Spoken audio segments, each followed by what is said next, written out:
Assalamualaikum warahmatullahi wabarakatuh. Halo teman-teman, di video kali ini coba kita bahas ya IHSG yang kemarin menguat 2% ya di perdagangan weekend ya, hari terakhir di minggu kemarin, di hari Jumat.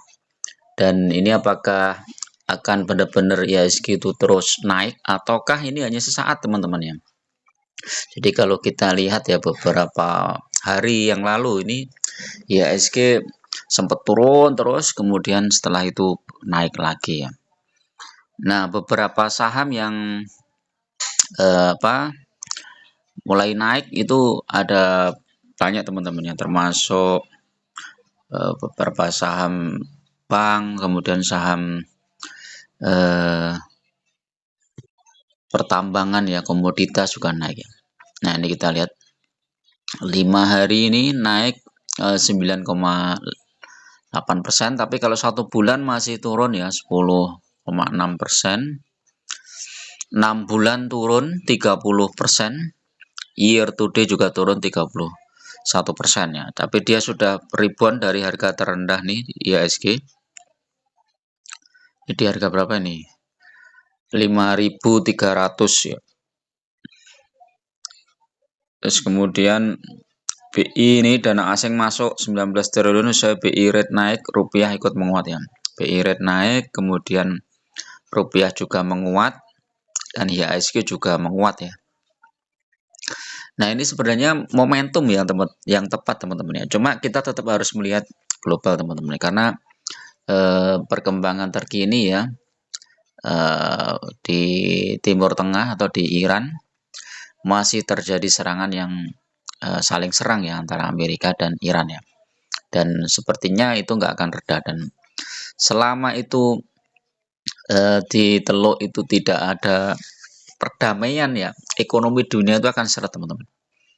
Jadi teman-teman bisa mengambil beberapa opsi ya dalam investasi. Kalau yang sudah profit mau take profit dulu nggak masalah teman-teman. Apalagi kalau sekarang masa dividen itu sudah mulai lesu teman-teman ya. Terbukti di PTPA kemarin dividen cuma 4% ya. Bayangkan dalam setahun kita cuma dapat dividen 4%, itu artinya itu lebih tinggi mending deposito atau bahkan obligasi ya. Obligasi itu lebih tinggi lagi ya. Nah, terus kalau orang pakai metode dividen investing itu kan harusnya dividennya minimal 7% lah ya. 7% di atas, pokoknya di atas obligasi lah ya. 6% obligasi berarti dividennya 7% itu udah worth it sebenarnya. Apalagi kalau 10% ya, beberapa tahun ke belakang ini kan banyak saham-saham yang dividennya di atas 10% ya. Nah, apakah ini masa dividen akan habis teman-teman ya? Kita nggak tahu teman, karena kebijakan pemerintah itu sangat berpengaruh terhadap kebijakan ininya ya, berpengaruh terhadap kinerja dari sebuah perusahaan ya, terutama tentang dividennya. Apalagi kalau perusahaan itu perusahaan BUMN ya, seperti PTBA, BRI, Bank Mandiri, BNI. Nah, kalau BCA itu kan swasta ya. Nah, ini ada yang menarik ini, beberapa saham nih ya, seperti BCA ini asing sudah mulai masuk teman-teman. Nih, BCA ini asing sudah mulai masuk ya. Jadi kalau mau masuk ke BCA bisa dipertimbangkan teman-teman, walaupun dia sudah naik cukup tinggi ya. Jadi masih rawan untuk koreksi lagi ya. Tetapi kalau kita lihat asing sudah mulai masuk ke BCA, berarti ini sudah mulai menarik ini ya. Karena apa? BCA itu sudah rebound dari harga terendahnya di 4.800 ya. Itu harga yang sangat-sangat rendah ya bagi BCA ya. Terus kemudian ITMG ini juga asing sudah mulai masuk nih ITMG. Nah, ini asing ini sudah mulai masuk ITMG. Dan kalau kita lihat chart ITMG ini harga terendahnya di 21.000 ya kalau nggak salah nih. 21.900. Jadi sudah mulai mantul ya ITMG. Dan rata-rata support kuatnya di sekitar itu teman-teman, 21.000. Nah, nanti naik dia di 30.000. Jadi potensinya lumayan besar ya. Jadi TNG BCA terus PTBA ini nggak tahu nih, kayaknya asing belum masuk ini PTBA. Oh, udah mulai masuk juga ya asing. PTBA asing juga sudah mulai masuk. Adro belum ya. Jadi masih berpotensi turun lagi. Telkom nih yang kemarin di saat harganya IHSG naik, itu Telkom naiknya luar biasa teman-teman. Tapi foreign jualannya sempat masuk di 251.000, kemudian jualan 57.000, masih 200.000 masuk ya. Lumayan ini Telkom. Cuma Telkom ini ya kadang naik kadang turun, nggak jelas teman-teman. Ini sempat naik 116.000, habis itu turun koreksi terus. Ada yang pegang Telkom nih ya, dividennya kemarin 7% nih Telkom, tapi harga sahamnya juga turunnya udah banyak nih Telkom. Kemudian Games juga naik. Bank Mandiri, nah ini Bank Mandiri juga naik nih ya. Asing tapi masih jualan. Nah, ini Bank Mandiri itu harga terendah di 3.650 ya, jadi udah cukup tinggi. Di kemungkinan Bank Mandiri juga ini masih akan koreksi lagi ya, kemungkinan teman-teman ya. Jadi ini sangat terpengaruh oleh kondisi ekonomi global ya. Apalagi kalau nanti dolar benar-benar melemah lagi ya, jadi rupiah melemah terhadap dolar ya. Kalau sekarang sih masih lumayan bagus nih ya, rupiah itu $1 udah berapa nih coba? $1 itu udah turun nih ya, 17.700. Nah, ini lumayan, apakah dia akan terus turun sampai 17.500 ya? Kalau rupiah makin menguat terhadap dolar, nah ini makin bagus terhadap IHSG dan ekonomi kita juga makin bagus, teman-teman.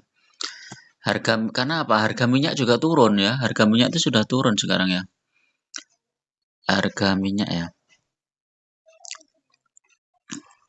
Harga minyak dunia itu sekarang kalau nggak salah tinggal berapa ini?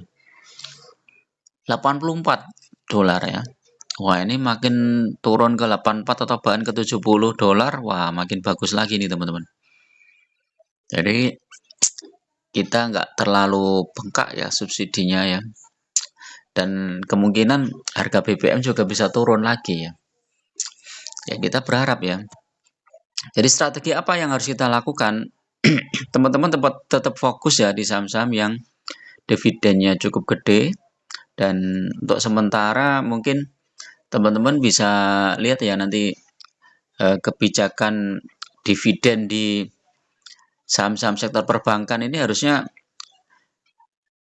tetap gede teman-teman, harusnya loh ya, karena pendapatannya juga gede karena dengan menaikkan suku bunga BI rate, nah ini pendapatan perbankan juga naik. Seharusnya dia nggak akan bernasib sama dengan PTBA dan beberapa saham yang lainnya. Jadi ya di ini aja lah, ketika kondisi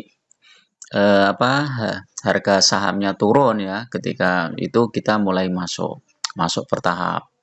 Kemudian jangan langsung all in ya, karena siapa tahu dia akan koreksi lagi. Nah, nanti ketika harga sahamnya naik, kemudian dividennya juga lumayan gede ya, itu kita cuannya lebar teman-teman. Nah, kayak apa ya, Bank Mandiri misalnya ya. Bank Mandiri ini bagi dividennya sekitar bulan Mei ya kalau nggak salah ya. Ini yieldnya sampai 11,22% ya. Nah, 376 dan 90. Jadi nanti di bulan Januari dia akan bagi dividen interim, kemudian dividen final di bulan Mei. Nah, kalau dividennya masih 400 sekian ya, 470, nah ini yieldnya 11, sekian persen. Ini menarik, masih menarik ini Bank Mandiri. Walaupun harganya naik dikit ya teman-teman. Kalau kita lihat nih chartnya di tahunan ini naiknya cuma sedikit aja nih. Harga terendah di sekitar berapa ini?